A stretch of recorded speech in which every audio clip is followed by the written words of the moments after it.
بسم اللہ الرحمن الرحیم۔ السلام علیکم۔ امید ہے میرے بہن بھائی سب ٹھیک ٹھاک خیریت سے ہوں گے۔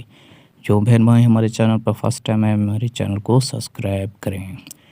شہد کی مکھی جب کسی کے گھر میں اپنا چھتا بناتی ہے تو اس گھر میں برکت آتی ہے۔ اگر واش روم کی بدبو پورے گھر میں پھیلتی ہو تو واش روم میں موم بتی جلا دیں، بدبو واش روم سے باہر نہیں نکلے گی۔ ناریل کا پانی روزانہ چہرے پر 2 بار لگانے سے چہرے کے داغ دھبے وغیرہ دور ہو جاتے ہیں۔ نیند نہ آتی ہو تو سونے سے پہلے پاؤں کے تلوؤں پر خالص سرسوں کے تیل کی مالش کریں اور 2 چمچی شہد کھا لیں۔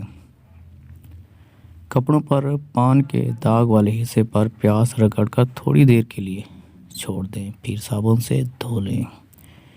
عرق گلاب میں شہد ملا کر لگانے سے جوئیں مر جاتی ہیں اور شہد ساتھ ہی بال نرم، ملائم اور چمکدار ہو جاتے ہیں۔ کھانا کھانے کے بعد سورۃ قریش پڑھنے سے پیٹ کم ہو جاتا ہے اور پیٹ اندر چلا جاتا ہے۔ سورۃ قریش پڑھنے سے انسان وقت سے پہلے بوڑھا نہیں ہوتا، عمر کم نظر آتی ہے۔ اگر آپ کو دن بھر تھکاوٹ اور نیند محسوس ہوتی ہے تو کھجور آپ کی توانائی بحال کرنے کے لیے بہترین علاج ہے۔ مردانہ کمزوری کا علاج۔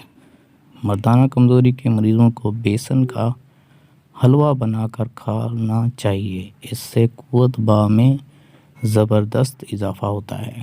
اگر آپ مچھروں سے تنگ آ چکے ہیں تو زیتون کے تیل میں ادرک کا رس ملا کر کمرے میں سپرے کرنے سے مچھر بھاگ جاتے ہیں۔